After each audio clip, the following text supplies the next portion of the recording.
Bueno, pues presentado, pues empezamos. Ahí está, he puesto animación, no debería. Bueno, pues es un poco sobre mí. Soy Eduardo Sánchez, Edu Sánchez con en Twitter y en GitHub, y en las siguientes que me haga pues intentaré poner la misma también. Y bueno, pues me lo paso bien en Autentia, programando y haciendo un poco de todo. A ver, ¿de qué va esta charla? Bueno, pues todos hemos hecho nuestras aplicaciones, tenemos nuestros test de unitarios de integración, cobertura normal, y no se nos ocurre subir a producción así sin sentir sudores fríos. O sea, queremos tener ciertas garantías. O sea, esas garantías son, sobre todo, pues saber que la aplicación, o al menos estar bastante seguro de que la aplicación no se va a caer, nos va a aguantar. O sea, nos va a aguantar sin caerse y sin empezar a tardar mucho en responder. Básicamente esos dos requisitos son los mínimos que pedimos a la aplicación. ¿De qué vamos a hablar hoy? Pues primero vamos a hablar un poco de los test de carga, luego vamos a hablar de tuning de memoria, un poco de cómo está formada la memoria por dentro y cómo hacer arreglos para que vaya mejor de lo que va actualmente, si es que hay algún problema. Y después vamos a hablar un poco de tuning de rendimiento, ya no en cuanto a memoria, sino en cuanto a tiempo de respuesta. Bueno, a ver, la clave de todo esto, sobre todo de los test, es, pues como dice esto, es sudar en desarrollo para no sangrar en producción. O sea, tenemos que tratar de adelantar los futuros problemas que íbamos a tener en producción, pues en un entorno que nos haga menos daño. Pues todo lo que podamos adelantar, todo lo que podamos molestar a la aplicación en desarrollo nos va a ayudar después. Entonces, en los test de carga tenemos que hacer probar un uso similar al que vamos a tener en producción. ¿Qué significa esto? La carga tiene que ser proporcional. O sea, no digo la misma carga, sino proporcional. Pues, por ejemplo, si en producción tenemos 3 nodos de una máquina y nosotros en desarrollo o en nuestro local tenemos uno similar, pues si garantizamos que va bien, va bastante estable con un tercio del tráfico, pues podemos ir pensando que la cosa no va mal encaminada.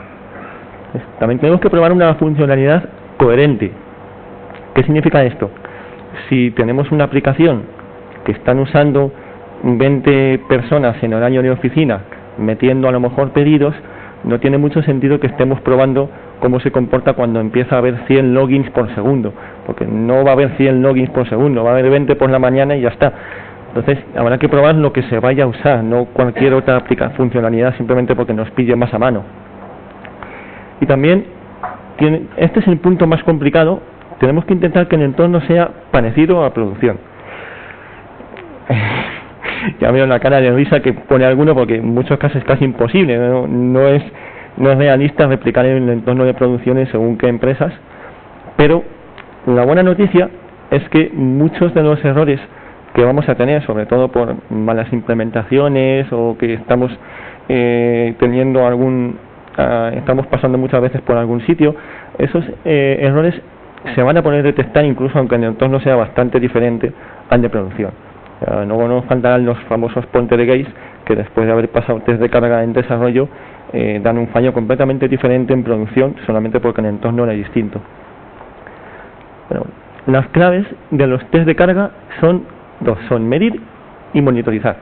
O sea, tenemos que medir para saber cuánto, para saber qué capacidad tiene la aplicación, hasta dónde puede llegar, y mientras tanto monitorizar para saber el por qué está llegando o no está llegando a ese punto.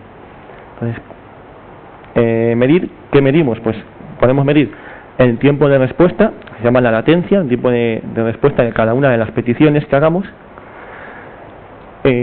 Otra medición es operaciones partido por tiempo, lo que se llama el throughput o el flujo. Y luego, en caso de procesos grandes, también se puede tomar como medida el tiempo total que ha tardado el proceso. Pongamos que es un proceso batch, a lo mejor que tarda 5 minutos, pues es una buena medida, sobre todo a la hora de ir probando nuevas configuraciones, ver cómo mejora ese tiempo.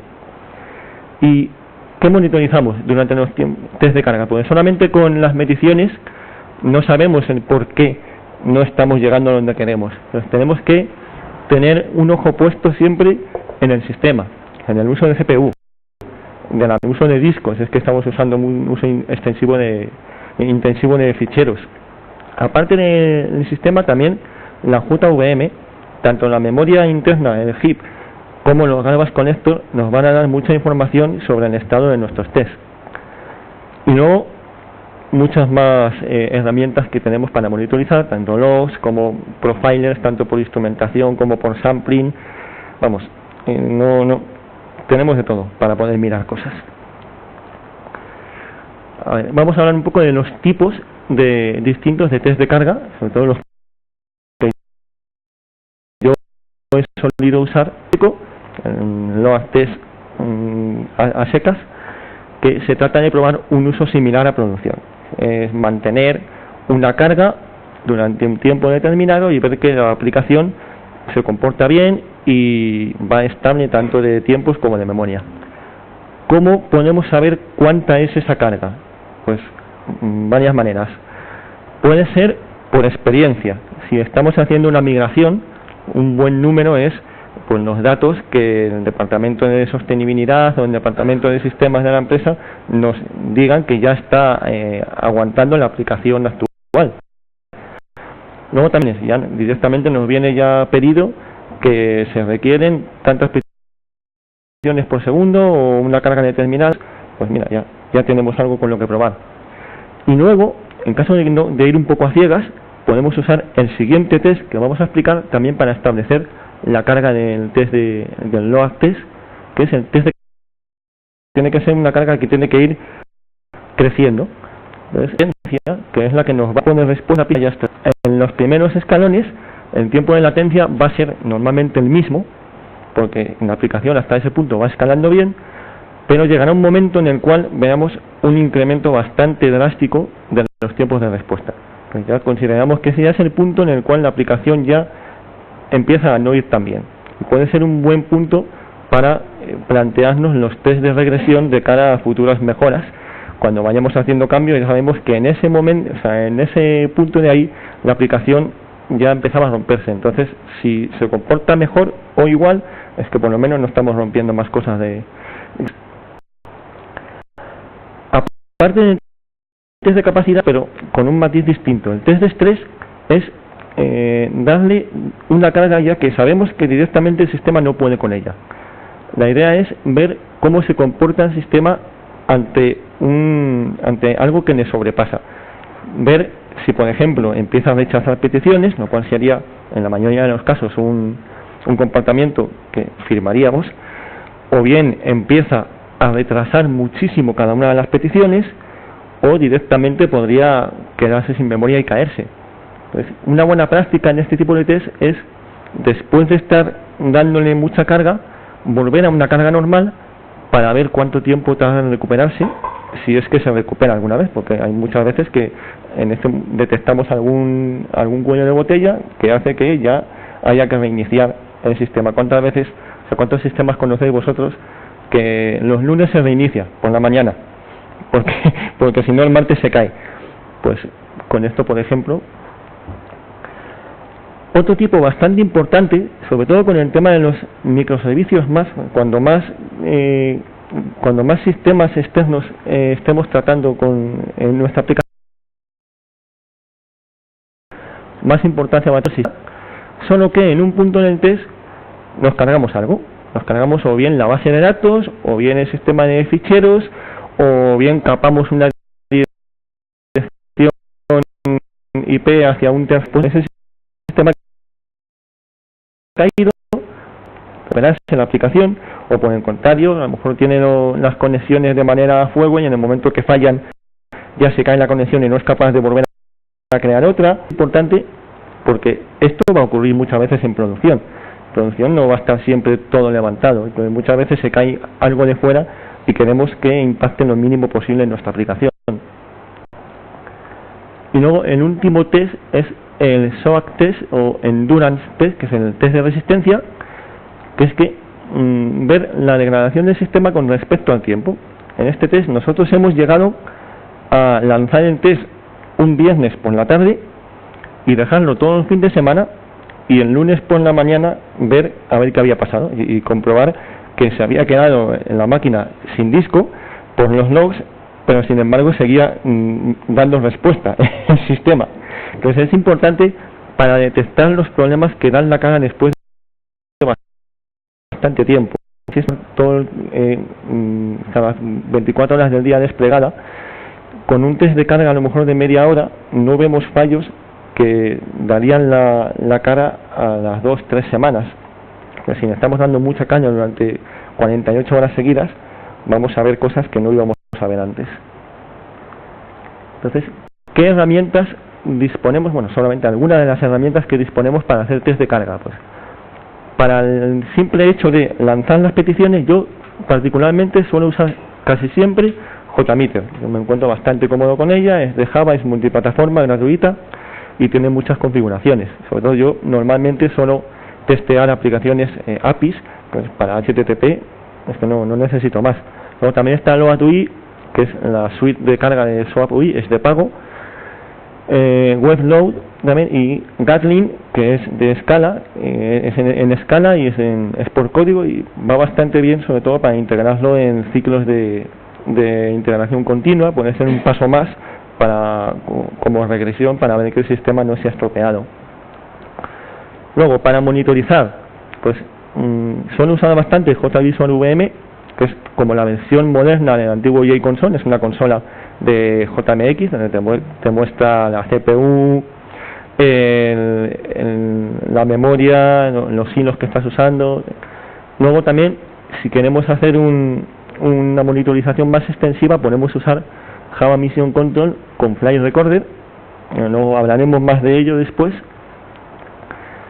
Y luego, eso son solamente unas herramientas. Luego también se puede tener monitorizado con logs y con Kibana o Grafana, con algún otro cliente que esté escuchando, suscribiéndose a eventos JMX. Como hemos dicho antes, se puede integrar en la integración continua como un paso más de la build. Y bueno, hasta aquí los test. Luego ya vamos en el ejemplo práctico, nos vemos en marcha. Y ahora, para hablar de tuning de memoria, primero tengo que hablar un poco de cómo es la memoria de Java por dentro. Yo, como buen millennial, no se me ha ocurrido otra manera mejor que con un unboxing de la JVM. Entonces, en un primer momento, o sea, desde arriba del todo, la memoria de la JVM es un solo proceso. O sea, tú cuando haces un PS incluso de un servidor de aplicaciones con varias dentro, es un proceso Java. No hay otra cosa, no son varias cosas unidas. Luego ya por dentro tiene procesos ligeros que son los hilos, y dentro de esta memoria de Java se divide en varias regiones, que las más importantes son el heap, que para mí es lo que más problema nos va a dar la mayoría del tiempo, que es donde se almacenan los objetos. Todos los objetos que están circulando por la JVM están en el heap. Luego tenemos el metaspace, que es donde se almacenan las clases y los metadatos de las clases, tanto la tabla de símbolos como la información cuando tú vas a hacer reflection o llamadas cuando haces el for class for name. Entonces se va al metaspace, y ahí luego hablaremos un poco más de la región del metaspace, porque es una de las cosas que cambiaron en Java 8. Bueno, perdón, que hago spoilers. Está la caché de código, que es donde se guarda el código compilado, código máquina compilado, que luego en la sección de performance hablamos un poco de la compilación. Y luego para cada hilo que haya se crea un stack en Java de 64 bits por defecto 1 mega. Pues tened en cuenta, si tenéis aplicaciones con 100, 200 hilos, multiplicarlo por megas, y eso se le añade a la memoria de Java, porque no toda la memoria que se está usando es el famoso parámetro que ponemos XMX, que a XMX solamente indica el heap. Luego aparte tenemos más. Eso es especialmente importante si estamos desplegando en un contenedor que a lo mejor tiene, pongamos, 1 giga le ponemos un XMX de 800 megas diciendo, va, tenemos 200 así libres para cualquier cosilla del sistema operativo, y no, que saber que sobre todo si hay carga, más o menos la memoria fácilmente se te pone en el doble, al menos en caso de 1 giga.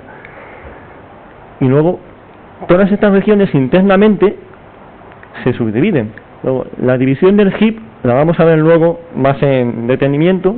Luego, en Metaspace también se divide en el espacio anterior de Metaspace más en Compressed Class Space, que es una región donde hay referencias de 32 bits en máquinas de 64 bits, porque en la mayoría de las máquinas de 64 bits y en la mayoría de las aplicaciones es muy común que ocupen menos de 32 gigas.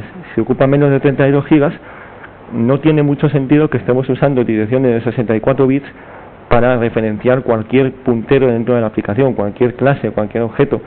Entonces hay una optimización que se metió en Java 7, creo, y se puso como por defecto en Java 8, corregidme si me equivoco, que lo que hace es eso, es usar direcciones, punteros de 32 bits para reducir el consumo de memoria. Luego los stacks, pues eso, pues el puntero, el stack de JVM y el stack nativo. Como hemos dicho antes, el Metaspace en Java 7 y anteriores se llamaba pergem y era un poco diferente. Estaba físicamente colocado después del heap, el espacio era limitado y por defecto bastante pequeño, por lo tanto si tenías un servidor de aplicaciones y no habías controlado el pergem, a la hora de poner varios war, eso se te cascaba. Entonces ahora el Metaspace de Java 8 por defecto no tiene límite, pero es una buena práctica ponerle un límite con el parámetro max metaspace, porque si no, si hay un memory leak, de manera silenciosa podemos estar quedándonos sin memoria en toda la máquina, con lo cual es mucho peor que quedarse sin memoria en la JVM. Pero bueno, y toda esta memoria, todo esto tan diferente, sobre todo vamos a centrarnos en el heap. ¿Cómo lo gestionamos? Pues una de las principales diferencias de lenguajes como Java respecto a otros como por ejemplo C y C++ es que no tenemos que controlar la memoria manualmente, no tenemos que reservar, no tenemos que liberar. Ya se encarga alguien de hacerlo por nosotros y de una manera bastante eficiente. Entonces el Garbage Connector va liberando lo que no se usa. Hago hincapié en lo que ya no se usa porque es la clave de cómo funciona el Garbage Connector. Pongamos que en un momento determinado tenemos todos estos objetos en el heap y con todas estas referencias, porque normalmente los objetos no están solos, siempre están apuntando a otras cosas. Entonces, ¿cómo hace el Garbage Connector para saber qué es lo que tiene que quitar y qué no tiene que quitar? Pues lo primero que hace es localizar unos puntos que se va a llamar GC roots, o sea, raíces del Garbage Connector, que son objetos, puntos que están vivos, que sabe que son accesibles en ese momento, como son hilos que están corriendo, estáticos, creo que enumerados, hay ciertas clases, ciertos objetos que ya tienen localizados como objetos accesibles. Y a partir de ahí, pues lo que tiene que hacer es ir tirándole el hilo y marcando los objetos accesibles a partir de ellos, en lo que llamamos la fase de mark o marcado, para evitar, bueno, aquí no hay ciclos, pero podría haber ciclos. La fase de marcado, cuando ya ha marcado uno, lo recuerda y pues si vuelve otra vez ahí ya se olvida de él porque ya está marcado. Entonces no vamos a tener problema de ciclos infinitos. Y después de tenerlo marcado, en la fase de mark viene la fase de sweep, donde los objetos que ya no están accesibles los borra. En algunos Garbage Connector esta fase viene seguida por otra llamada compact, porque si empezamos a borrar y borrar y borrar, vamos a acabar con el espacio muy fragmentado. Y hay una cosa en Java que es que los objetos no se guardan en partidos en memoria, sobre todo los arrays. Si tenemos un array de 1000 elementos, no se van a guardar 200 y luego otros 200 en otro sitio porque no hay espacio, tiene que guardarse seguido. Entonces tenemos que garantizar que haya cierta compactación para que esto vaya más fluido. Vale. Hacer todo esto con todo el heap es bastante costoso, porque en heaps, por ejemplo, que pueden ser de medio giga a incluso teras, se dan casos de heaps que ya ocupan teras, pues hacer todo eso llevaría mucho tiempo. Entonces, para hacer toda esta gestión de Garbage Collector se basa en lo que llamamos la hipótesis generacional. Es una hipótesis porque no está demostrado, sin embargo, se podría hacer una aplicación en la cual los objetos jóvenes, o sea, los objetos jóvenes no muriesen tanto, en los objetos viejos tardasen muy poco tiempo en morir después, pero habría que hacer la aplicación una mala idea. O sea, en aplicaciones normales, tener en cuenta cualquier aplicación donde accedas por un endpoint, tú accedes, se va a varios sitios, varias bases de datos, recupera información, la junta, devuelve, y en ese momento, que a lo mejor ha tardado 200 milisegundos, todo lo que no esté cacheado ya se ha perdido, ya no se usa. O sea, los objetos, la mayoría de objetos que se han creado han dejado de ser útiles en menos de medio segundo. Entonces tiene sentido que tratemos a los objetos jóvenes de manera diferente de los viejos para ganar performance. Por eso el heap se divide internamente en dos regiones, que son la Old Generation y la Young Generation, que a su vez se divide en Eden y los Survivors. ¿Cómo funciona esto? Según van llegando los objetos, van al Eden. Todos los objetos que se crean van al Eden, salvo que sean más grandes que el propio Eden, que en ese caso irían directamente a la On Generation, pero esos son unos casos excepcionales. Entonces el Eden, cuando se llena, entonces se hace un minor collection, que es lo que hemos visto antes, pero solamente de la región joven, no se toca la región vieja, que normalmente suele ser 2/3 de todo el heap. Por defecto va tuneando ella sola y va cambiando proporciones, pero con esto nos aseguramos que 2/3 del heap están olvidados del Garbage Collector, y va marcando los objetos que siguen vivos y los que no los borra, y sigue otra vez guardando objetos en el Eden hasta que vuelve a llenarse. Cuando vuelve a llenarse, vuelve a hacer otra minor connection, pero entonces los objetos vivos, tanto del Survivor como del Eden, pasan al otro Survivor y se les marca una edad. O sea, los objetos que llevan un collection tienen una edad de 1 y los que llevan 2 tienen una edad de 2, y eso le va a servir para ver cuáles son los mayores de edad y en qué momento van a pasar unos objetos a la On Generation. ¿Por qué se pasan siempre de un Survivor al otro? Porque luego en la siguiente colección va a pasar lo mismo, van a pasar todos al Survivor 1. Porque si hacemos esto, copiar es mucho más rápido que compactar. Por eso los minor collections son tan rápidos, porque no tiene que mover nada, simplemente va copiando, que copiar lo hace rapidísimo. Entonces sigue así hasta que en un momento determinado hay algunos objetos que ya han pasado el umbral, el Tenuring Threshold, que se llama el umbral de mayoría de edad. Pues ¿qué pasa cuando en vuestras casas, en las celebraciones de Navidad, ya no se te considera un niño? Pues que vas a la mesa de los mayores. Entonces ya pasas a la On Generation y en ese momento ya los minor collection ya no te van a afectar. Entonces esta región va creciendo tranquilamente en los siguientes minor collection hasta que llega a un umbral que por defecto suele ser 75 o 80%, en el cual si ya está así de lleno hace un full GC, que es un Garbage Collector de todo la On Generation. O sea, es de todo el heap, porque primero se hace un minor y luego ya se hace el full GC. Y aquí ya no es por copiado, aquí ya sí que hace el borrado, compacta. Por eso el full GC es mucho más lento que el minor GC, pero por eso hay muchísimos menos full GCs que minor GCs, al menos eso se pretende.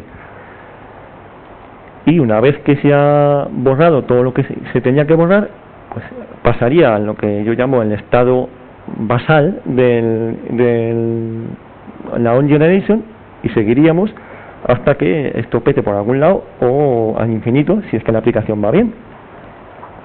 Entonces este es un caso de un heap que va bien. Vemos como los piquitos pequeños son los minor collection. De vez en cuando llega a un umbral hace un pico más grande, va hacia abajo, que es un full GC, y vemos que más o menos no va creciendo la base.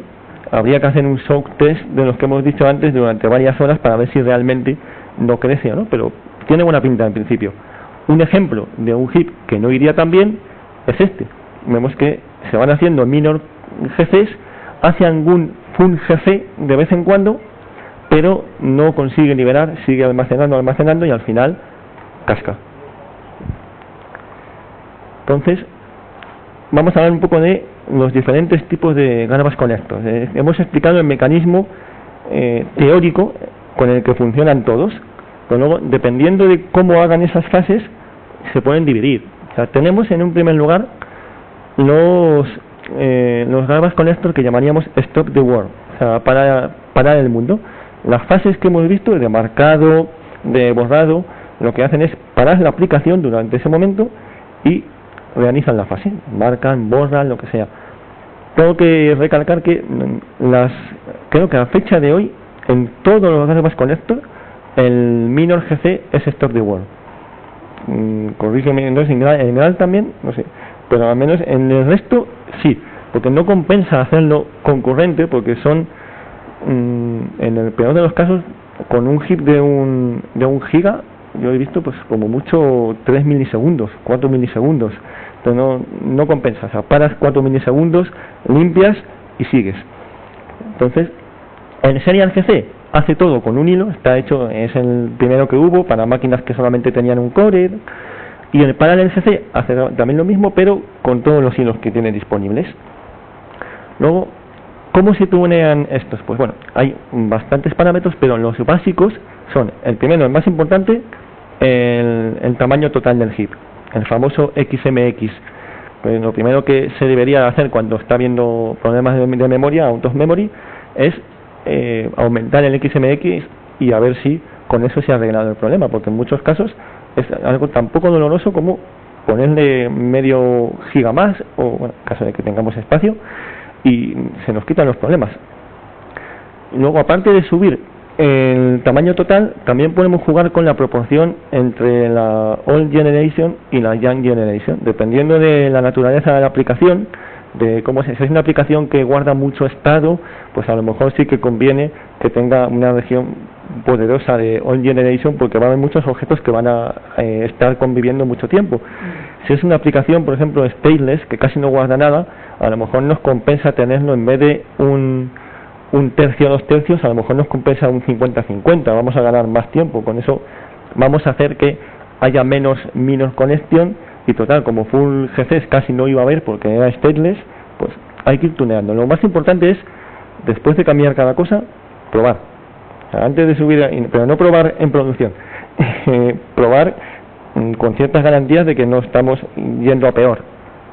Bueno, estos serían los no concurrentes. Junto a esto están los concurrentes, que son los que el full GC los hacen de manera concurrente con el resto de la aplicación. No paran la aplicación para hacer el full GC, al menos no lo paran para hacer gran parte de full GC, sobre todo la parte de marcado. Todo lo que hemos visto de recorrer desde los GC roots marcando todo lo que está accesible, lo van haciendo en unos hilos de background mientras la aplicación sigue. Entonces, la diferencia es, bueno, Concurrent Mark and Sweep lo tengo puesto ahí con la calavera esa porque ya está deprecado, no sé si en Java 9 o Java 10 está deprecado ya, o sea, habría que tirar ya siempre hacia G1. ¿Cuál es la diferencia entre el Concurrent Mark and Sweep y el G1? Bueno, lo primero es que el G1 es Concurrent Mark and Sweep, ya no sé si es en paralelo o en serie, creo que tiene... No, sí, tiene que ser en paralelo. Si es concurrente, no puede ser. Vale. La diferencia es que el G1 es regionalizado, va por regiones. El heap que hemos visto de la región antigua, la región vieja y la región nueva, que aparecían como dos bloques grandes, en el G1 son bloques pequeños que están distribuidos dentro del heap. Entonces, ¿en qué consiste este garbage collector? El marcado concurrente, mientras la aplicación, cuando la aplicación llega a un umbral, pongamos, creo que por defecto está en 40-45% o incluso 35%, creo. Cuando llega a ese umbral, entonces empieza a marcar. O sea, se reserva por defecto la mitad de los hilos. Si tenemos 4 cores, se reservan 2 cores para, 2 hilos para ir marcando de manera concurrente. Y entonces cuando ya termina, Entonces deja de hacer minor connection, porque hasta entonces cada vez que se llenaba la región joven hacía un minor connection, y si ya ha terminado la fase de marcado empieza a hacer conexiones mixtas.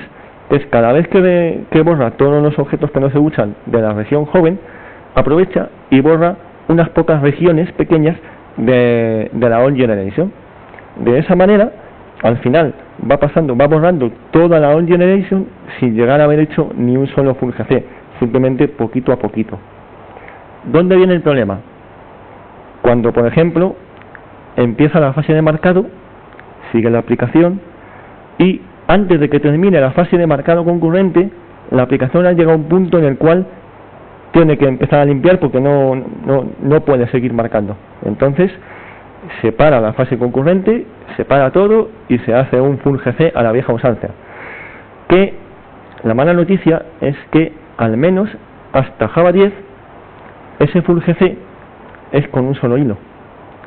En el G1 es un bug, una especie de bug que había, que se hicieron la petición, leí hace poco la petición que habían hecho en su día, diciendo no tiene sentido que si tenemos un Garbage Collector concurrente que hace la fase de marcado con varios hilos, a la hora de hacer full GC, que ya ha parado toda la aplicación, si tienes todos los hilos disponibles, ¿por qué solamente usas uno?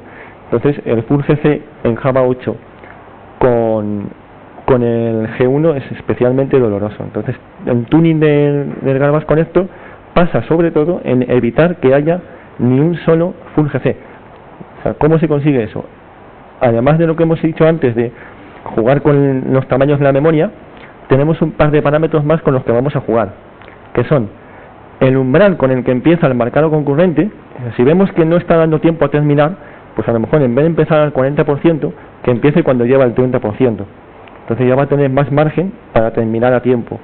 La otra opción es aumentar el número de hilos que está usando el Garbage Collector por debajo. Si a lo mejor está con 2 hilos y no le da tiempo, igual le ponemos 3 y ya sí que le da tiempo. Lo que hay que intentar por todos los medios es que no haya full GCs. Va a haber alguno, pero cada vez que haya uno nos va a doler bastante. Y luego, esta charla la hice sobre todo cuando había salido a Java 11, bueno, Java 12 como es una feature release, tampoco es de LTS. Pero bueno, en el Java 11 habían incluido 2 Garbage Collectors nuevos, experimentales, de ahí que tengo ahí el símbolo este raro, que es el ZGC, que es en cuanto a naturaleza es muy similar al G1, también es por regiones, es concurrente, pero la diferencia es que está optimizado para heaps muy grandes de teras, y te garantizan, no sé hasta dónde sea verdad, te garantizan que no tiene pausas mayores de 10 milisegundos. Y luego, bueno, eso sí, es experimental. Hay que poner un flag de experimental para ponerlo en funcionamiento, y no se recomienda ponerlo en producción. Y luego tenemos el Epsilon GC, que es gracioso porque no es un Garbage Collector, pero no es un Garbage Collector, es un no-op Garbage Collector. ¿Qué es lo que hace? Le llegan objetos y los va poniendo, se llena, tasca. O sea, no limpia nada. Diréis, ¿para qué vale esto? Pues por ejemplo, para hacer test de microbenchmark, obviando la sobrecarga que puede darte el Garbage Collector. Pues el Garbage Collector no simplemente pone objetos, les añade algunas cabeceras pequeñitas para luego él saber qué edad tienen, con qué están relacionados. Entonces el Epsilon no añade esas cabeceras. Entonces, si quieres saber exactamente la eficiencia en el algoritmo, úsalo con el Epsilon GC. También es experimental, no se te ocurra meter esto en producción, sobre todo porque bueno, te va a durar poquito. Y bueno, luego en Java 12 se ha metido el Shenandoah, que es un Garbage Collector de Red Hat, que es bastante similar en cuanto a funciones al ZGC, también compartimentado, orientado a heap grande y con poco tiempo de pausas. A ver, los principales problemas del heap, sobre todo el principal, es el famoso out of memory error. Se puede dar de estas dos maneras, Java Heap Space o GC Overhead Limit. O sea, aunque esto sea muy largo, realmente por debajo la razón es exactamente la misma, que se ha quedado sin espacio en el heap. ¿Cuál es la diferencia? Cuando hay un objeto que tiene que alocar que es grande, intenta hacer un full GC y después del full GC, si no cabe, entonces ya tenemos el Java Heap Space. En muchos casos, el objeto que vamos a meter no es tan grande, entonces hace un full GC y, joder, algo ha quitado, algo de espacio sí que le queda, entonces sí que puede poner el objeto, pero no ha hecho casi nada. Entonces el Garbage Collector se da cuenta de esas cosas. Entonces, si se cumplen durante 5 full GCs seguidos las siguientes condiciones, que ocupa el 98% de la CPU o más y que libera el 2% de la memoria o menos, si eso ocurre 5 veces seguidas, el Garbage Collector entiende que estamos en un punto de no retorno y directamente hace out of memory, porque podría tirarse así todo el rato con el consiguiente CPU al 100% sin hacer nada. Hay veces que esto lo alarga bastante, porque nunca llega a cumplir eso durante 5 veces. Siempre en una de esas 5 veces, a lo mejor, sobre todo si hay esos reference, que en la quinta se las cansa todas, pues ya consigue nivelar más de un 2% de memoria. Entonces ahí en esos casos igual sí que hay que tirar la máquina a mano, porque la vamos a tener inactiva y el Garbage Collector no la va a tirar él. Entonces, ¿a qué se debe esto? Bueno, pues en el primer caso, el sencillo, es un dimensionamiento incorrecto de la memoria. Entonces, sobre todo, se detecta al principio de la aplicación. O sea, si tú arrancas la aplicación y esto se va, pues muy probablemente le estás poniendo menos memoria de la que necesita. También cuando le pones mucha carga, hay veces que algunas estructuras a lo mejor tienen ciertos buffers que lo va aumentando y también se cae. Entonces, pues no quiere decir que tengas un problema de memoria, no quiere decir que tengas un leak, un problema creciente. Simplemente con aumentar un poco la memoria se te quita todo. O bien, o dimensionas la máquina para poner 2 y que si es que no tienen memoria física suficiente, pero ser consciente de que esa memoria va con esa carga. Y luego el problema complicado es cuando hay un memory leak. ¿Qué es un memory leak? Bueno, como hemos visto antes cuando hemos explicado los objetos referenciados y no referenciados, en un momento determinado del tiempo tenemos en el heap una serie de objetos que están referenciados desde un sitio vivo y otros objetos que ya están pues muertos, son enlaces que en el siguiente Garbage Collection se van a borrar. Pero no siempre ocurre eso, porque hay algunas ocasiones en las que hay objetos que están referenciados, o sea, están pillados con un objeto vivo, pero sin embargo ya no se usan ni se van a usar más en nuestra aplicación. Por ejemplo, teníamos, o sea, en el caso ese cachito de objetos que no se usan y sí que están referenciados, es lo que llamamos memory leak. Es importante indicar que no todos los memory leak nos van a llevar a un out of memory error. O sea, no todos los memory leak son crecientes. A lo mejor es simplemente una porción de memoria que va a estar ocupada, que no va a crecer, pero bueno, que va a estar ahí ocupando espacio y no dejando ese espacio libre para otros objetos venideros, pero no nos va a hacer que la máquina se caiga.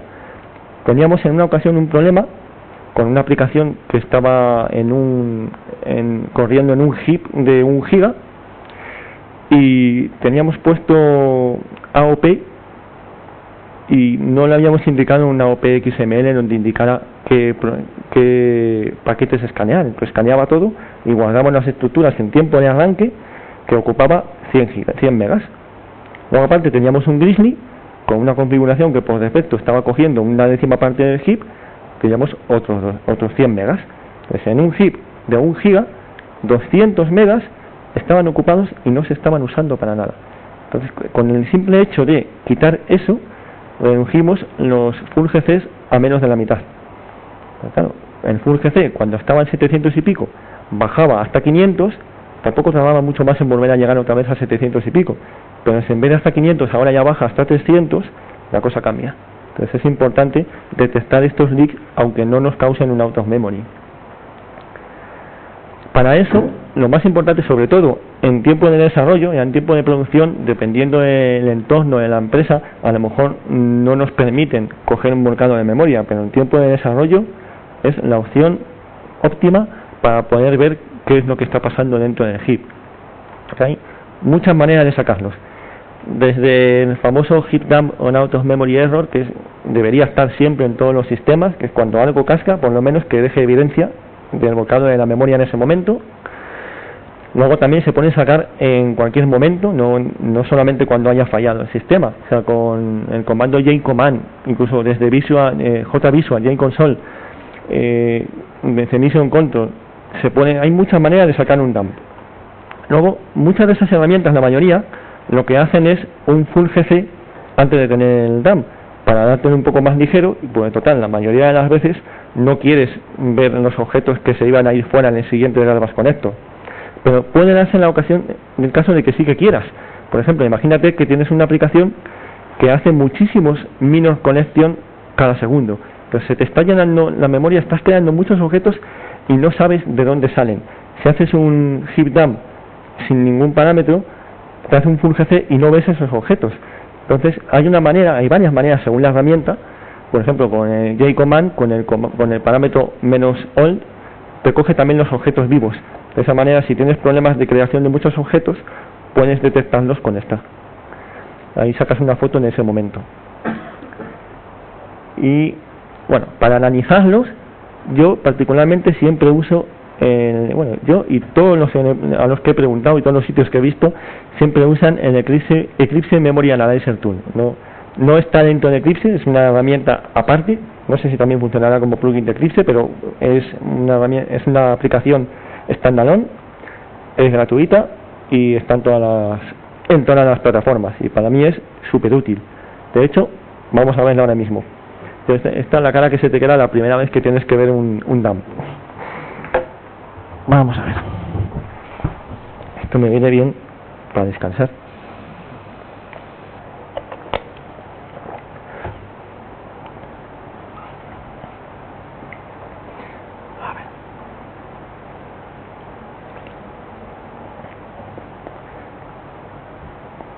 Vale, a ver, ¿qué vamos a hacer?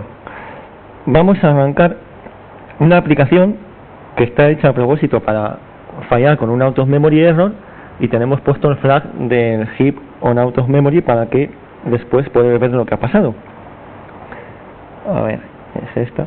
Luego también tenemos aquí levantado el JVisual VM para ir viendo en directo qué está pasando con la memoria. A ver.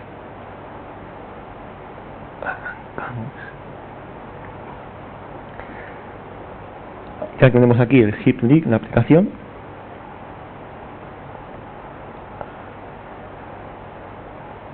A ver. Vale. A ver si se ve bien. Sí, se ve bien. Ahí tenemos el heap. Vamos a ir viendo cómo ya hemos visto un Garbage Collector al principio. Ahora va a intentar hacer más, pero no le está saliendo muy bien. Entonces, hay veces que me sorprende el instinto de supervivencia de las aplicaciones Java. O sea, cómo aguantan, se aferran a la vida, pero en este caso es tontería porque nació para morir. Entonces, cuestión de tiempo que acabe fallando. Entonces vamos a asistir en directo. Entonces ahí por abajo, cuando vemos que empieza a pintar líneas en la pantalla de abajo, es que ya cascó, pero vamos, podemos ver que no está muy lejos. Entonces ya cascó.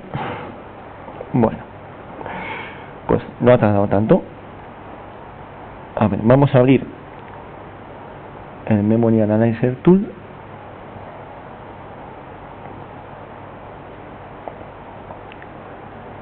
Vale, esto fuera.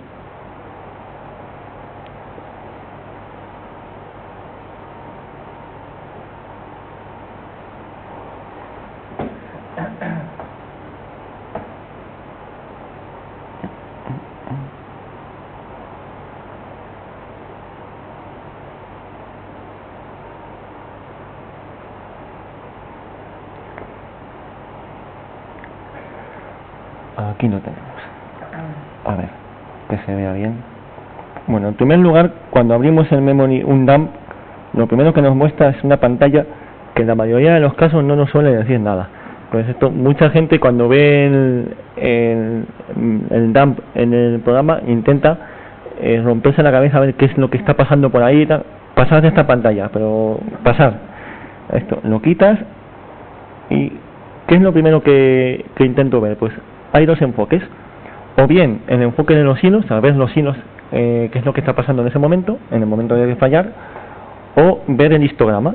Vamos a ver el histograma, que es las clases que hay, agrupado por clase, en la memoria que ocupa cada una. Bueno, hay dos, a ver, no sé si se ve bien, no.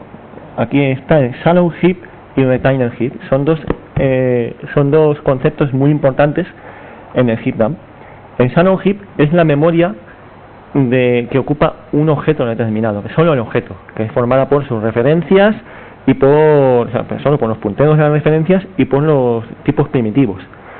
Y luego el retainer heap, que ahí no se calcula porque es bastante costoso, sobre todo para todos los objetos, es la memoria que ocupa el objeto y todo lo que cuelga de él. Pues si tenemos un objeto como en este caso que es un array de bytes, el retainer heap va a ser exactamente lo mismo, porque son bytes, son tipos primitivos. Pero hay a lo mejor listas, que la lista en sí no ocupa tanto porque son referencias, pero luego si tienen objetos muy grandes colgando de ahí, pues empiezas a verlo ahí. Entonces, bueno, de primeras vemos que, bueno, no os lo he dicho, pero le he levantado con 200 megas y casi 200 megas tenemos aquí de array de bytes. Entonces, simplemente el histograma no nos dice mucho de dónde está el problema, nos dice sobre qué puede estar el problema. En algunos casos hay veces que el histograma tampoco te dice gran cosa, porque normalmente lo que vas a ver arriba siempre van a ser array de bytes, array de char y string. Son los tipos que por debajo más usa cualquier objeto de la aplicación. Pues, pero lo que podemos hacer es ir a el merge sorted path to header, lo que hemos visto antes, ver cuál es el camino desde todo eso hacia los roots, para ver qué es lo que tiene pillado la mayoría de estos objetos. Entonces,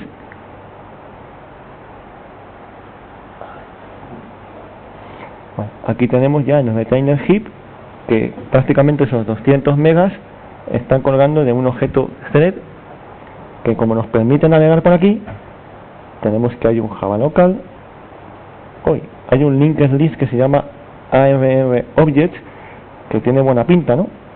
Hay una lista que está almacenando todos los bytes. Pero bueno, ya hemos visto más o menos que en la clase heap.list tenemos donde mirar. Otra manera de verlo, como hemos dicho antes, mediante la lista de hilos, aquí nos aparecen ordenados por más uso de memoria a menos uso de memoria, y tenemos aquí el famoso thread de antes cantando también aquí heap.list local AROyes. Es otra manera de llegar a ello. Una manera más rápida es la tercera, que es lo que llamamos el dominator tree. Creo que es esto, que es también es la vista que hemos visto antes de los header roots, pero antes hemos hecho orientados a una clase concreta. Esto es en los header roots de toda la aplicación, ordenados por mayor consumo de memoria a menos. Pero muchas veces si tenemos un out of memory, esta pantalla nos va a decir dónde está el problema. O sea, el principal problema con el Eclipse Memory Analyzer Tool es que hay muchas opciones. Entonces, de primeras, la primera vez que abres un DAM es sobrecogedor, porque tienes un montón de pantallas, un montón de cosas posibles que mirar, y hay veces que te pierdes mirando un detalle pensando que por ahí vas a llegar y te puedes tirar 2 horas y no estás mirando nada. Estás mirando algo que crees que es la causa y a lo mejor es la consecuencia. Igual ha dado un out of memory, se ha ido, a mí me pasó, de un out of memory, se fue la memoria ya a tomar vientos, y había un array donde tenía que tener por el código un elemento, y en ese array estaban todas las clases del class loader, que se había ido a la memoria a Cuenca y eso se había ido por ahí, pero estaba viendo la consecuencia del out of memory, no la causa. Estuve una mañana entera perdiendo el tiempo mirando eso. El histograma, el dominator tree y los hilos son las 3 pantallas clave que nos van a ayudar a ver el error. Pues vamos a ver en código qué es lo que pasaba. A ver, esto de luego. No.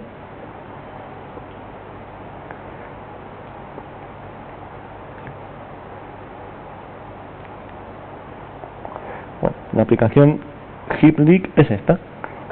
Básicamente, bueno, ahí unas cosas están comentadas, pero el ARR Object lo tenemos aquí, que lo creamos al principio de la clase, y como tiene un bucle infinito, nunca llega a eliminarse, y como estamos añadiendo todos los byte array a esa lista, ten en cuenta que el byte array lo creamos aquí, y una vez que salga en la siguiente iteración ya no existe, pero al estar metido en la lista que sigue viva, el garbage collector ya no lo puede quitar. Entonces, una opción, o bien la lista meterla dentro, o bien lo que he puesto aquí comentado sería, por ejemplo, usar source reference si es que no nos importa tanto mantener la lista en todo momento. Si queremos tener una especie de caché y que no se nos vaya la memoria, usar source reference es una buena técnica, porque nos ayuda a que nos dice que eso va a estar disponible hasta que ya no quede más memoria. Si hay problemas de memoria, se va a cansar eso antes de tirar la aplicación. Bueno, sería una posible solución. Y bueno, y el heap creo que hasta aquí.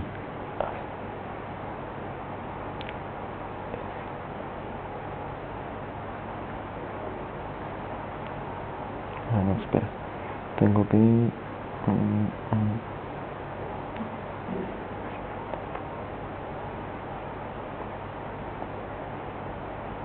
ahora. Vale. Las recomendaciones para manejar el heap. Bueno, la principal, la que más gente suele hacer es igualar XMS. XMS es en tamaño inicial del heap. Se suele recomendar igualarlo al tamaño máximo. Esto ahora con los contenedores y los sistemas de Kubernetes y demás ya empieza a tener menos importancia, porque ya se exige en muchos casos cierta elasticidad a las aplicaciones que hay en cada contenedor. Pero todo también depende del uso. O sea, si tienes una aplicación que a lo mejor está en horario valle durante la mayoría del tiempo, y hay mucha diferencia con a lo mejor una hora en el cual hora valle y hora punta, en la hora punta aumenta la carga muchísimo, sí que compensa tenerla elástica, porque no vas a estar reservando siempre toda la memoria para solamente una hora. Pero hay muchas aplicaciones web que está la gente accediendo todo el día, un poquito más, un poquito menos. Entonces no tiene sentido que lo pongas distinto, porque si no el garbage collector siempre va a estar intentando adaptarse al XMS, y haciendo esfuerzos de relocalización de memoria, cuando a lo mejor, si no andas escaso de memoria, con ponerle esos dos parámetros iguales mantiene el heap siempre en el mismo tamaño, y ya no tiene que andar reduciendo y aumentando memoria, simplemente se preocupa de quitar y poner objetos. También, sobre todo, no solamente en pruebas, sino en producción, es recomendado monitorizar siempre el estado del heap. Eso mediante JMX, mediante sistemas de APM como Dynatrace, App Dynamics. Eso es bastante fácil y nos puede avisar antes del fallo de que la cosa va mal, porque si no tenemos esto monitorizado, ¿cuándo nos damos cuenta? Cuando se cae. Pues si podemos detectarlo antes, ya hemos visto que antes de caerse ya se va viendo que la cosa no va por buen camino. Y luego, pues eso, hay que poner mucha atención en la configuración de los frameworks y librerías terceros. Como os hemos dicho, tanto Grizzly como el AOP nos causaron memory leaks. Pues no pongáis siempre por defecto, informaros a ver qué es lo que está haciendo por debajo. Es muy importante luego con los test de carga, y aunque no falle la memoria, meterse dentro del heap para ver qué puedes quitar del histograma. Si ves que hay muchas clases de datos de crash loader, muchos crash loaders, a lo mejor no te están causando que la aplicación se caiga, pero dices, necesito realmente esto, puedo quitarlo. Bueno, cualquier cosa que puedas quitar te va a ayudar al rendimiento de la aplicación a largo plazo. Bueno, aparte de esto, hemos dicho que es importante monitorizar el heap, y es muy importante también tener una monitorización de los garbage collectors. Esto está puesto en Java 8 con los flags de print gcdetails, print gcdetails, timestamps y el sitio donde querías que guardas el log. Con eso ya tienes la configuración básica de log. Esto se recomienda ponerlo siempre en producción porque no afecta prácticamente nada en el rendimiento. Esto, por cada Garbage Collection escribe unas pocas líneas y ya está. Esto, cualquier aplicación, por crítica que sea, no se va a ver resentida con el hecho de ponerle estas trazas, y nos van a ayudar mucho a la hora de detectar problemas. A partir de Java 9 cambia la manera de indicar el login, pues es por xlog y luego creo que 2 puntos, y me ponen, no me lo he mirado mucho porque no he trabajado con los de Java 9, pero vamos, se pueden logar todo lo que se logaba antes, y además más configuraciones. Creo que no sé si otros parámetros que antes no soltaba por el log los pueden soltar por el log ahora con la interfaz esta de xlog, pero luego prácticamente los logs son muy similares. Como hemos dicho, siempre activo en producción, es una buena práctica. Pues este es, así puede asustar un poco, este es el formato que tienen los logs del Parallel GC, que es el que está por defecto en Java 8. Esto normalmente viene en una línea, lo he puesto aquí separado para que me quepa, pero viene en una sola línea y viene muy cómodo, porque como viene una línea por cada Garbage Collection, cuando tú abres el fichero ves todo y ves todo el on generation en fila, todo el young generation en fila, todos los tiempos en fila, entonces te resulta muy cómodo ver qué está pasando. Entonces esto se divide así: primero, cuándo se hizo el Garbage Collection, y luego también relativo al comienzo de la aplicación. Después la causa, en este caso es un full GC normal. Después, para cada una de las regiones te comenta lo que has reducido, ha pasado de 256 a 0, y el total que tiene reservado esa región. En este caso nuestro Young Generation tenía 43 megas, lo cual tiene sentido porque el heap era de 200 megas. También para On Generation igual, y luego después el total del heap, también lo que ha quitado y el total del heap. 200 megas, no era 200 megas esto.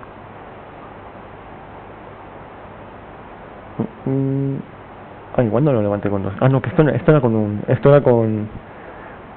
no es el Garbage con, es que pensaba que era el Garbage con esto de lo que acaba de cascar. No no me salían las cuentas. No. Vale, sí, tiene sentido. Y después, bueno, también, aunque no está en el heap, también te indica el Garbage Collector, o sea, el log, lo que ha quitado del metaspace, porque hay veces que el problema no está en el heap, sino en el metaspace. Sobre todo si creamos muchas clases de manera dinámica, a lo mejor estamos viendo que hay muchos full GCs y nos empeñamos en que tiene que ser la memoria, aumentamos más la memoria y da igual, porque el problema estaba en el metaspace. Si tenemos el metaspace muy reducido y o bien hay un problema de leak de memoria, o bien la aplicación requiere de base más metaspace, vamos a estar viendo también muchos full GCs, porque cuando se llena el metaspace, aunque el heap esté medio vacío, se hace un full GC, y eso lleva tiempo. Pues también aparece en el log. Y luego aparecen los tiempos que hay en el tiempo real, que aquí está redondeado y ahí, ¿no? Y luego los tiempos por CPU. Pues claro, puede resultar raro que el tiempo de usuario es más alto que el tiempo real, pero es que esto es el tiempo sumando las CPUs, y en tiempo real, como esas CPUs están en paralelo, pues en total están tardando 0,01 segundos. Y bueno, hasta aquí la memoria. Ahora esta parte es mucho más cortita. A ver, bueno, esta es la slide obligatoria siempre que se habla de performance, es lo que nunca nos cansaremos de decir: no empecemos a optimizar antes de haber medido, ¿no? Tenía que haber puesto otra que es también measure, don't guess, que es otro de los mantras famosos, que es antes de adivinar qué es lo que puede estar pasando, toma mediciones, intenta hacer un profiling, una monitorización, a ver qué es lo que está fallando, y vas ya sobre seguro. A ver, nuestro código contra lo que se ejecuta. ¿Cuántos de aquí creen que Java es un lenguaje interpretado? ¿Y cuántos creen que es un lenguaje compilado? ¿Y cuántos crees que son las dos? Pues la verdad es que son las dos. Cuando hacemos en Java C y generamos .class, eso es un bytecode que lo va leyendo el intérprete. lo va leyendo el intérprete y va tomando datos con los cuales ir, con datos y estadísticas, ir sabiendo cuál es el perfil de uso del código, por dónde está pasando más, por qué condiciones se va más veces, y con respecto a esas estadísticas, cuando ha pasado muchas veces por una sección de código determinada, entonces la compila a código máquina. Pues aunque todo lo que os diga que es que la Java es muy lento porque hay una máquina virtual por delante, es mentira. Porque cuando hay parte de código que se ejecuta muchas veces, ya no hay máquina virtual por delante. El código es directamente código máquina. Esto es la parte simplificada. Normalmente en las aplicaciones ya a partir de Java 8 está por defecto, tienen lo que se llama un modo Tiered Compilation, que es compilación por capas.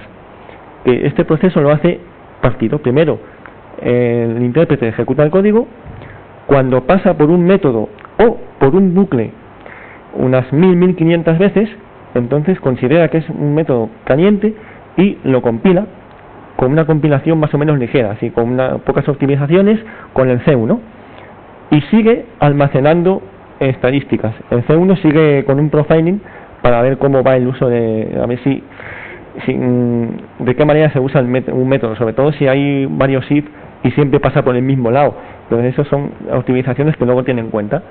Y cuando ha pasado entre unas más o menos 15.000 veces, está en umbral, ya hace una optimización bastante más pesada y con el C2, en otro compilador ya pesado, lo convierte otra vez a código máquina, pero con más optimizaciones. ¿Qué optimizaciones? Pues podría estar hablando y no me daría la vida. O sea, esto no son las optimizaciones, estas son las fases en las que hace optimizaciones. O sea, para que veáis todas las cosas que hace el compilador. Por eso muchas veces cuando a lo mejor decimos esto, vamos a poner una línea menos aquí, es más eficiente, o en este bucle vamos a juntar estas dos cosas en una variable, ya lo va a hacer el compilador, no os rompáis la cabeza. O sea, lo va a hacer realmente, y bastante mejor que nosotros. Por ejemplo, optimizaciones muy clásicas que hacen, muy típicas, el famoso inlining. Cuando hay un método pequeño que se llama muchas veces, lo que hace es en el código de ese método lo pone desde donde se está llamando, y así se ahorra una llamada a un método que está en otro sitio de memoria. También está el escape analysis, que lo que hace es cuando estás tratando con un objeto, creando un objeto que tiene unos pocos campos que son tipos primitivos, y ese objeto no sale de un método, de un hilo, puede decidir directamente pasar el objeto y jugar solamente con los campos primitivos. Entonces ya no los guarda en el heap, al ser tipos primitivos los guarda en el stack, que nos guarda luego en los registros, que siempre es mucho más rápido que la memoria. Y bueno, y muchas más cosas, es que en serio, hace muchas cosas. Entonces, como he dicho, no nos emperremos en intentar adivinar de qué manera podemos optimizar algo, pues seguramente no vayamos bien. Pues, ¿qué es lo que suelo hacer yo? Lo primero que hago es determinar la carga máxima del sistema, con los test de carga que hemos puesto antes, los de capacidad.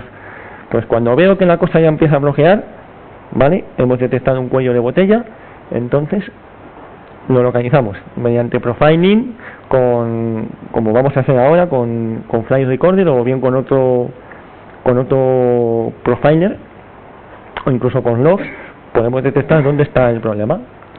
Lo arreglamos y volvemos a hacer otro test y volvemos así. ¿Hasta cuándo? Pues hasta que nos cansemos. Normalmente, porque esto se puede seguir hasta el infinito, porque siempre va a haber un cuello de botella.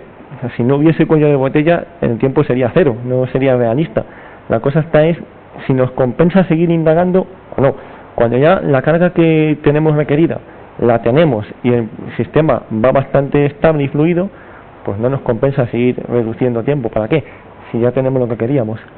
Pues para determinar la carga máxima hacemos con test de carga, y para localizar el cuello de botella yo suelo usar un sample o un profiler. En este caso suelo usar Java Flight Recorder. Diréis, es que Java Flight Recorder, vamos a hacer un ejemplo, este Unlock Commercial Features, diréis, es que es de pago.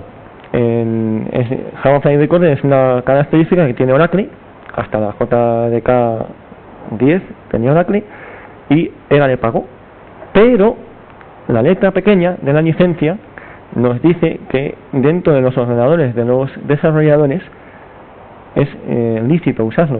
O sea, aunque sea de pago, es de pago en entorno de producción incluso en entornos de integración, a no ser que sea con motivos de evaluación de la herramienta. Obviamente la gente no lo hace para evaluar la herramienta, lo hace para ejecutarla de verdad, pero en local está permitido. Y aparte, la buena noticia es que a partir de Java 11 el Flight Recorder y el Mission Control, que es con lo que se visualiza el Flight Recorder, se liberaron y ya no pertenecen a la JDK de Oracle, sino que están separadas. La mala noticia, que en el Mission Control nuevo todavía no está en una versión estable, y en la página de Oracle no hay disponible ahora mismo una build. Pero también hay una buena noticia, que hay otros fabricantes de máquinas virtuales y de JDKs que sí tienen builds disponibles de Mission Control. De hecho, la prueba que vamos a hacer nosotros es con Java 11 y con el Mission Control de Zulu, el Zulu Mission Control, que vale perfectamente. Lo único que requiere es que ejecutes el Mission Control con la máquina virtual de Azure System, de Zulu, pero no tiene por qué ser la máquina virtual de Azure System la que está siendo monitorizada. O sea, cuando tienes máquina virtual de Java 11 nos va a valer. Entonces, vamos a ver.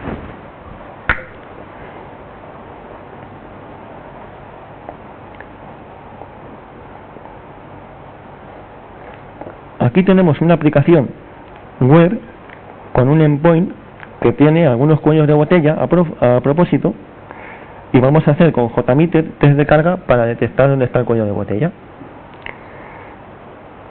A ver, esto, vale. El memory ya lo puedo tirar,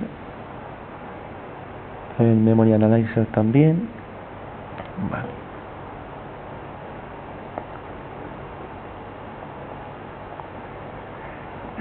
Vale. Primero vamos a levantarlo, a ver que no haya efecto demo.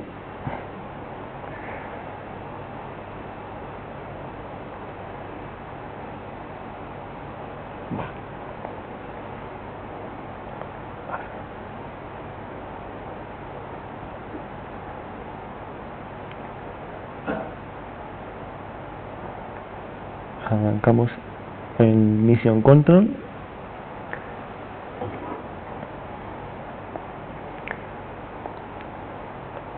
Arrancamos JMeter.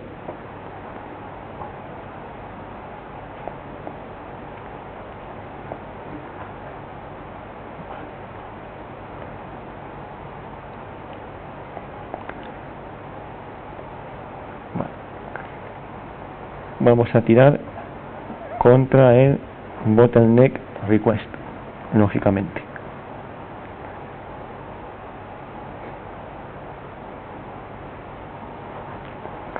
Vamos a hacer un test de capacidad por un motivo bastante importante. O sea, el test que vamos a hacer es, durante los primeros 10 segundos vamos a hacer 100 peticiones por segundo. Los siguientes 10 segundos vamos a ir subiendo a 700. ¿Por qué? Para que dé tiempo a compilar el código máquina. O sea, no deberíamos nunca hacer mediciones de un test nada más arrancar con las primeras peticiones, porque eso va a ser interpretado, no va a ser el uso que va a tener la aplicación cuando esté subida a producción. Entonces vamos a hacer un warm-up para que dé tiempo a compilarlo todo, y ya las mediciones las tomemos sobre el código que realmente ya está compilado y ejecutándose bien. Entonces, y después ya va a estar un rato, y a partir de ahí ya le vamos a hacer un profiling de medio minuto, y durante medio minuto va a estar tomando métricas y luego vamos a ver los resultados. A ver.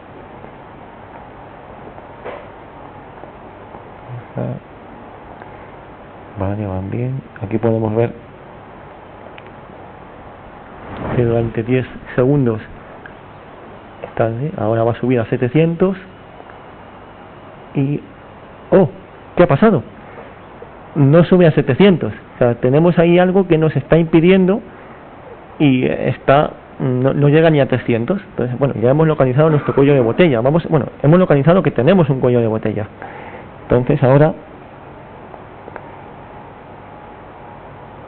aquí nos aparecerá nuestra aplicación, que es Tuning Application. A ver si sale a la primera. Hay veces que no sale a la primera porque no está muy estable. Ah, mira, a ver, parece que va a salir.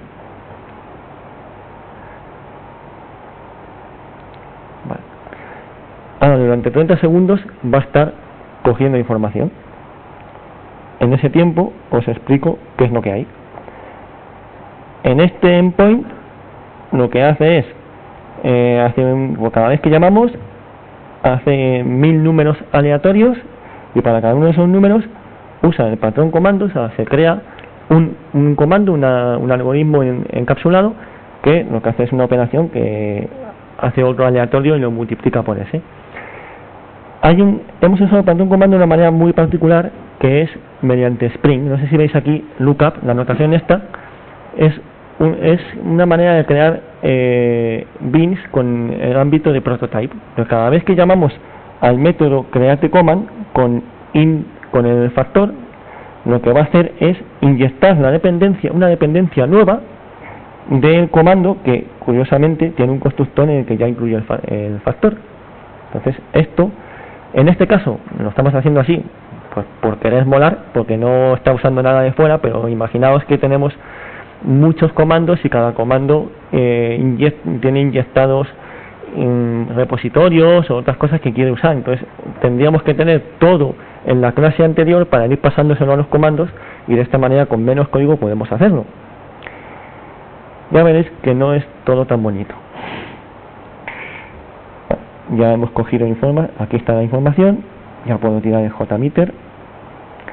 No lo oís, pero esto está sonando como un demonio. Esto está haciendo cosas. A ver. Aquí, vale. Esto pasa como con el Memory Analyzer, que de primeras hay muchas opciones y te saturas. O sea, tienes muchas pantallas y en la mayoría de ellas no vas a ver lo que quieres ver. Entonces, hay una diferencia entre el Mission Control que se usaba en Java 8 y y es que el equipo que lo estaba desarrollando cambió, y la versión que han liberado no se parece mucho a la versión que ya existía. Han cogido como una especie de parte mínima y a partir de ahí han tirado por su lado. Entonces hay cosas que no están en el mismo sitio, y en esta versión hay cosas que todavía no están. Pues es más completa la versión de Mission Control 5, que es la que estaba en Java 8, que esta. Está todavía, aparte de no ser estable, le faltan cosillas. Pero bueno, lo que nos importa, por ejemplo, Method Profiling, que podría decirnos esto es lo que queremos saber, y de hecho en el de Java 8 hay una parte de métodos, que ahí es donde tenemos los métodos calientes, los sitios donde más veces pasa. Pues si pulsamos aquí 13 veces, 5 veces, esta pantalla no está fina. Por aquí no vamos a saber dónde está la cosa. Por suerte, sí hay una manera de saberlo. Si vamos aquí a Java Application, bueno, si nos fijamos aquí, la JVM está ocupando una CPU de más de la mitad de la CPU de la máquina. O sea, estaba haciendo muchas cosas, por eso sonaba tanto. Entonces, aquí tenemos el Method Profiling, pero ya de verdad, el que nos tenía que haber aparecido en la otra parte. Tenemos dónde va pasando, o sea, distintas llamadas. Aquí ha pasado 13.000 veces, por aquí ha pasado 9.000 y pico. Vamos a fijarnos donde más veces haya pasado, a ver si se ve. Espera, no sé si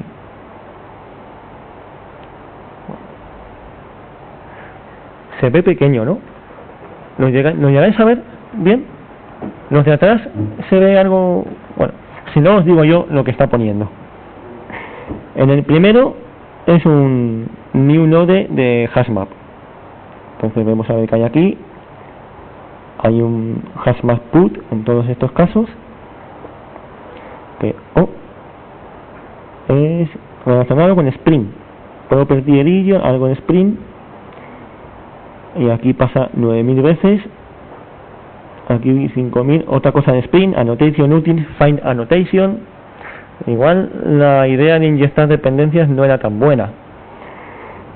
Si seguimos por aquí, hay 9.000 veces que directamente register custom editor de Spring también. Todo Spring. Entonces parece ser que Spring nos está causando bastantes problemas. Entonces vamos a tirar contra otro endpoint, donde lo que hemos hecho, o sea, si bien en el bottleneck use case, ¿lo veis bien? O aumento más por aquí. usábamos una inyección de dependencias, en el non-bottleneck hemos usado una factoría. O sea, hemos inyectado una factoría como un singleton, y la propia factoría, el método create command, hace un new, a la antigua usanza. Entonces todo ese problema de dependencias de Spring, en teoría nos lo vamos a quitar. Vamos a ver. Vamos a tirar los tests contra el endpoint que os acabo de mostrar.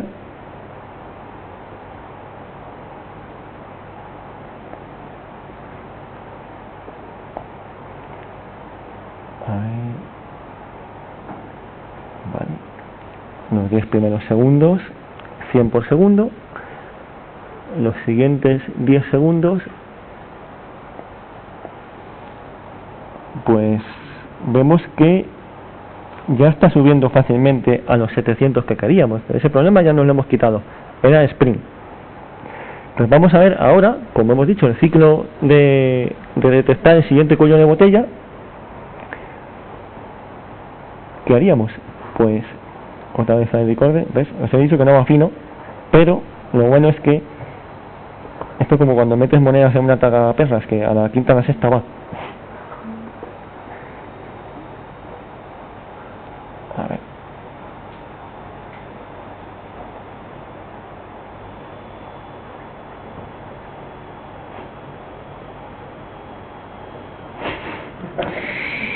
Ya me lo sé. Eso, no me he puesto nervioso porque me pasa todas las veces. A ver. Va a estar otros 30 segundos. Y ahora, sobre todo, lo que más vamos a notar es en la zona esta va a reducirse bastante, que es la CPU. Otra vez más, no lo oís, pero esto ya no suena. O sea, y eso ya me está diciendo que por lo menos todo el trabajo que estaba haciendo antes ya nos hemos ahorrado algo.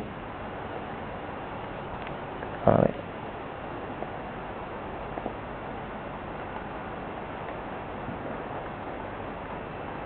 Bueno, si nos vamos otra vez a Java Application, ¿veis?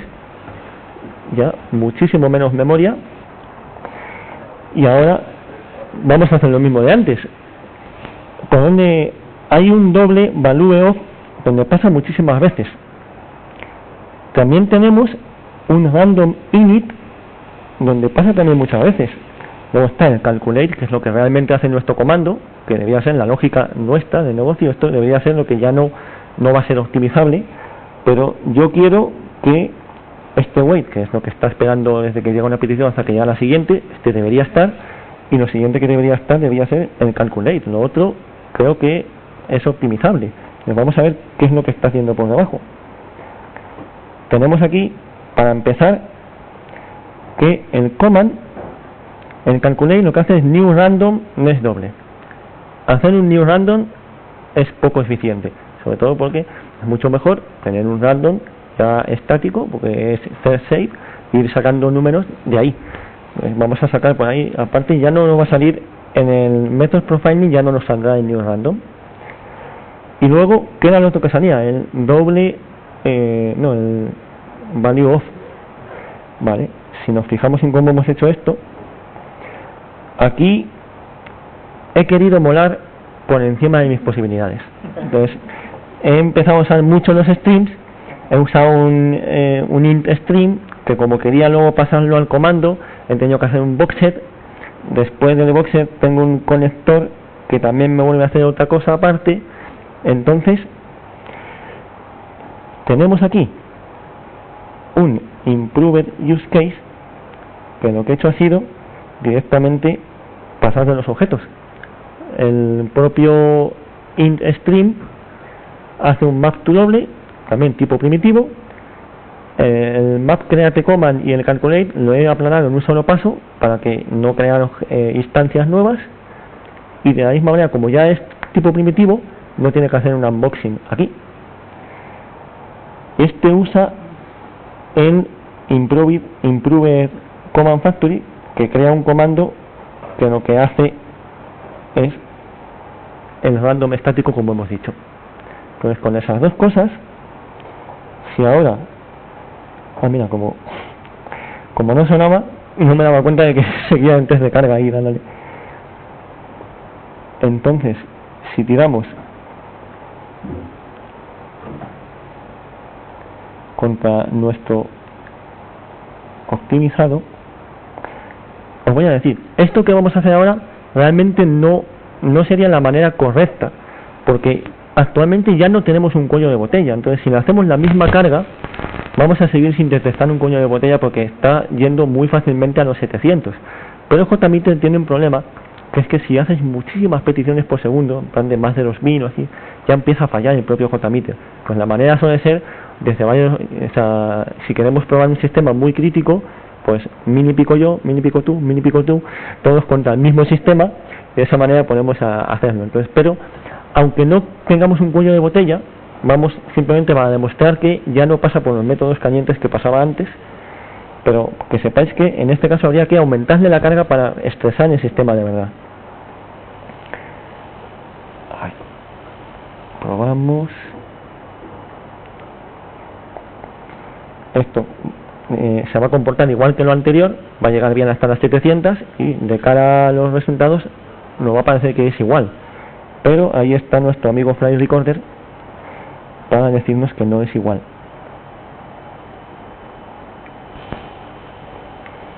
Bueno, y ahora ya si funciona la primera hora,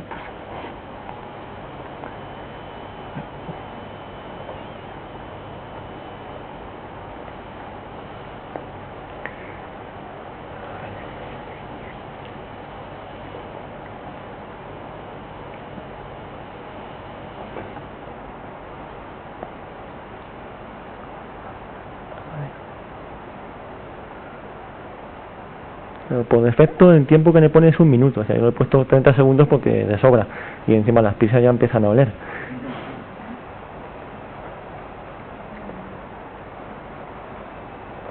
Bueno,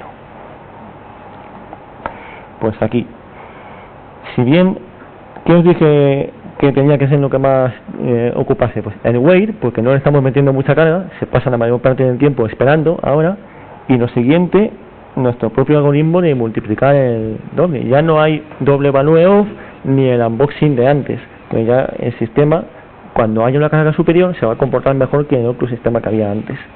Bueno, y este es el ciclo, es seguir, y ahora seguiríamos al siguiente. Ya considero que es que ya no va a haber siguiente, a no ser que hagamos la aplicación de cero otra vez de otra manera. Pues ese es el ciclo para descubrir, para optimizar una aplicación. A ver, y es aquí, tira esto.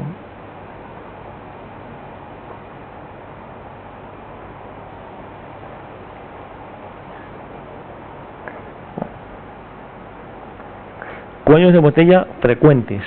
Pues bueno, el principal es siempre, casi siempre, las operaciones de entrada y salida.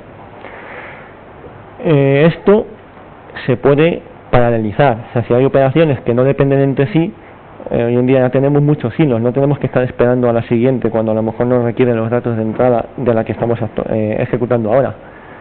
Luego también, muy relacionado con la entrada y salida, es el dimensionamiento ineficiente de los pools de hilos. Normalmente, los pools de hilos, el tamaño del pool de hilos tiene que ser proporcional a la tardanza de las operaciones de entrada y salida, o de las operaciones que se ejecutan en esos hilos. Y también tiene que ser proporcional a recibir. O sea, si tenemos una base de datos que nos da el resultado en 2 segundos, pero nos hacen una petición cada minuto, no tiene sentido que andamos poniendo hilos ahí, porque en 1 minuto no vamos a tener más peticiones. Pues hay que jugar con la lentitud o velocidad de la operación y la carga que tengamos.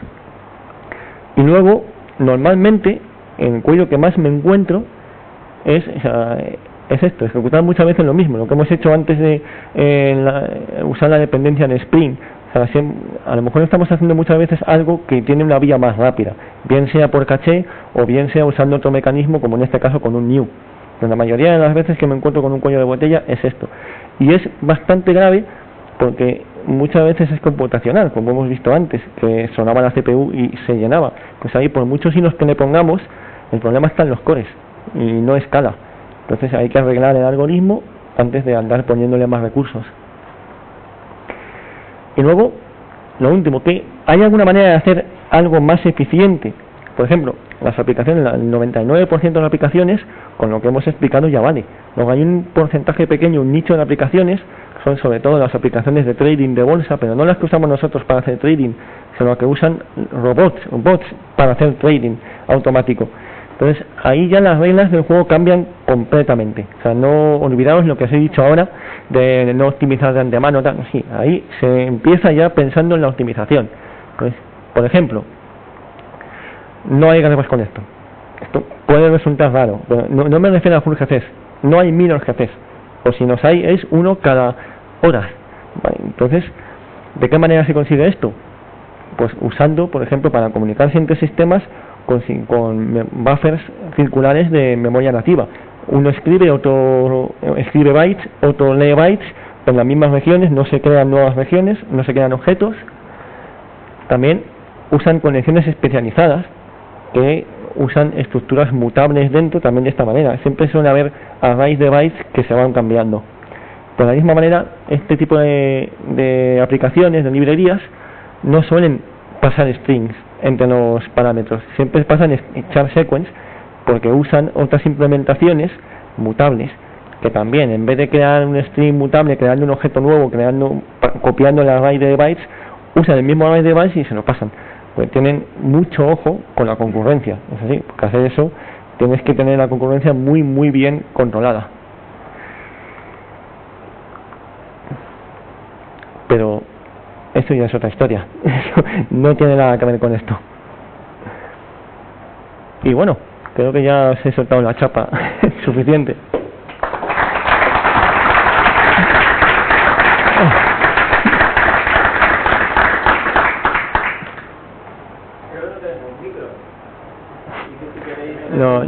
Lo repito, la pregunta que estén haciendo la repito yo si queréis. Ser educado, no ver todos a la vez y ya está. ¿Sí?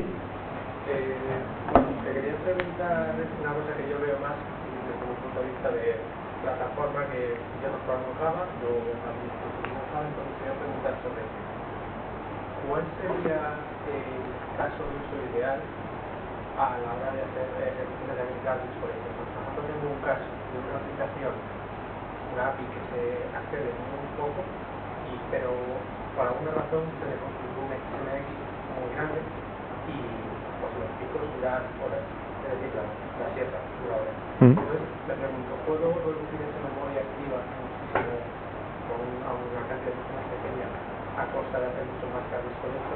¿Cuál es la cantidad correcta de aplicaciones? Vale, me pregunta, para los que están en casa, me pregunta cuál es la configuración correcta en un Garbage Collection. Pues no hay una configuración correcta. De la misma manera en la que no hay un solo Garbage Collector. Es porque cada aplicación tiene un perfil determinado y para cada aplicación corresponde una configuración determinada. Entonces, lo importante es, después de hacer cualquier cambio, probar en desarrollo. Porque muchas veces lo que nos parece un cambio trivial, que quitando esto se va a mejorar. Hacemos la prueba y vemos que es que no ha mejorado, sino que ha empeorado. Entonces, no suele haber cosas triviales en la... O sea, como tú dices, a lo mejor si la aplicación es no tiene mucha carga y tarda mucho en llenarse, a lo mejor lo que tú dices puedes reducir y se mejoraría bastante en tiempo, sobre todo porque imagino que cuando se haga un full GC tardará bastante más que si fuese más pequeño. Pero lo único que te digo es que lo cambien y prueben. Antes no pueden...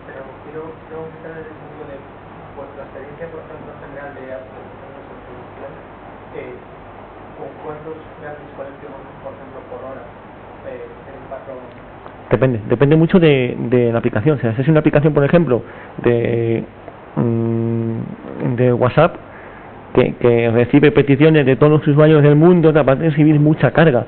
Una aplicación que lo usa una oficina en su horario para 20 empleados, no va a ser tanta carga. Todo depende. Tienes que jugar con la carga. Por eso es importante que en los tests que hagas la carga sea similar a la que va a recibir en producción. Porque si haces una aplicación eficiente para miles de peticiones y se va a usar con una decena, has perdido el tiempo. No hay una solución única. O sea, Por eso hay tantos parámetros para cambiarlo, porque puede tener muchísimos perfiles diferentes. ¿Sí? Cuando hacéis los test de carga lo hacéis siempre sobre una sola instancia de la aplicación, porque en función de un tiempo delante de balanceadores y la puede comportar distinto a una sola instancia de la aplicación.